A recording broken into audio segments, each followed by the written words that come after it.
Et voilà, retour en direct de l'aéroport de Donetsk en Ukraine où il s'est passé beaucoup de choses déjà pendant cette trêve.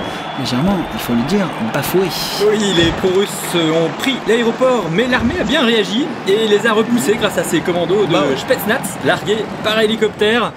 Mais les pro-russes sont revenus avec d'autres armes et les soldats ukrainiens sont restés coincés à l'intérieur d'un terminal, coupés des renforts, encerclés par les pro-russes. Les pro-russes qui attaquent vague après vague sans relâche avec des armes de plus en plus sophistiquées venant de nulle part. On sait pas. Ouais, on sait pas.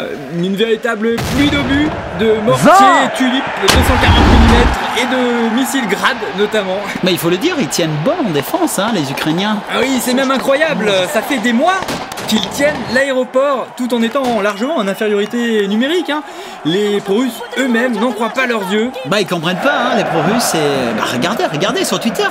Ils se demandent s'ils n'ont pas affaire à des cyborgs. Ah oui, des cyborgs.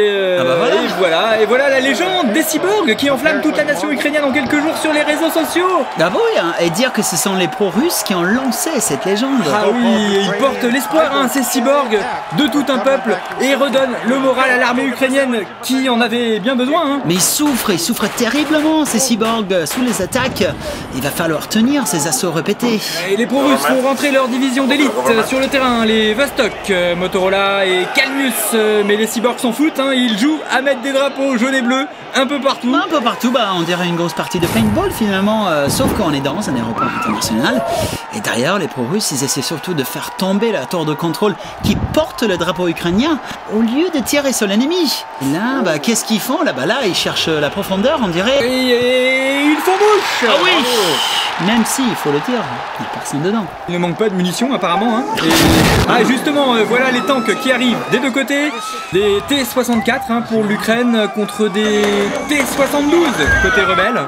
Pas de bien belles images là, il faut le dire, hein, pour cette première bataille de tanks sur le sol européen depuis bien des années, depuis la Seconde Guerre mondiale. Et l'armée se fraye un chemin jusqu'au terminal sous un déluge de feu. C'est le bouquet final, ça tire partout. Le plafond s'est effondré. Le plafond du terminal effondré sur une partie des cyborgs. Ah bah là, là on peut le dire, c'est un gros coup dur. Hein. Ah, l'armée est contrainte d'abandonner l'aéroport qui est de toute façon complètement foutu. Eh oui, foutu. Donc victoire des rebelles dans cette bataille de Donetsk.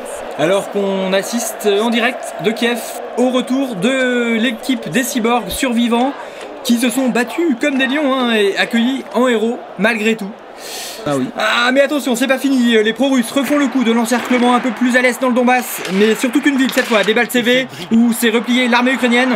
Ouh là là, bah c'est un moment décisif, hein, parce que Debaltseve, c'est le verrou stratégique de toute l'est de l'Ukraine, c'est le nœud ferroviaire et routier entre Donetsk et Slaviansk, Lugansk, pardon. Ah, et l'ONU appelle à la désescalade, toujours un train de retard. Ouais, toujours, hein. Ah, et à Minsk, la diplomatie tente de reprendre le contrôle. C'est parti pour une séance de négociation sur un plan de paix qui s'annonce pour le moins difficile. Obama qui s'en mêle, qui met la pression en menaçant de livrer des armes à l'Ukraine. Ballet diplomatique, Hollande, Poutine qui sort, Merkel qui rentre, Poroshenko, ça sent le roussi. Poutine re-rentre, Hollande qui pousse Merkel, déclaration de Poroshenko et voilà, accord trouvé à la dernière minute, c'est magnifique. 16 heures de négociation, accord de Minsk sur un cessez-le-feu. Mais attention Jean-Michel, n'oubliez pas le temps additionnel. Ah oui, effectivement, et 4 jours, ah oui quand même, hein, 4 jours avant l'entrée en vigueur du cessez-le-feu. Et ça change tout, hein, il va falloir tenir là, Debaltseve, parce que l'armée ukrainienne n'est pas du tout en position de force. Oui, c'est une véritable course contre la montre qui se joue. Les rebelles pro-russes consolident leur position à Vuglogluirsk, à 2 pas de Debaltseve. Et les troupes de Kiev ripostent en bombardant tout azimut avec leurs missiles Grad. Oh là là, gros repli défensif là pour l'armée ukrainienne. Ah mais ça suffit pas. Évacuation de l'armée ukrainienne sous la pression des armes russes. 2 jours seulement avant le cessez-le-feu. C'est dommage. Hein. C'est dommage, mais c'est encore un coup de maître. Quel coup de maître du stratège Poutine, il faut le dire. Oui, bon, et enfin, c'est facile, hein, quand on est l'homme le plus riche de la planète avec 200 milliards de dollars. Bon, 200 milliards, ça ne sont que des suppositions, hein, attention. Ouais, bon, en tout cas, d'accord, hein, belle occupation du terrain diplomatique de la part des Russes. Bah oui, du terrain tout court, hein, on peut le dire. Oui. Ah oui.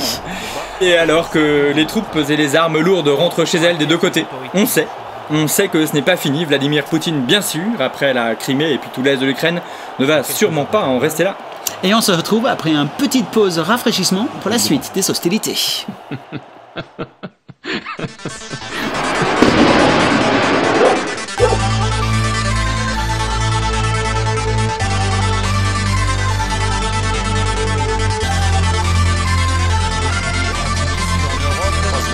И теперь они необычные нервы, а бойцы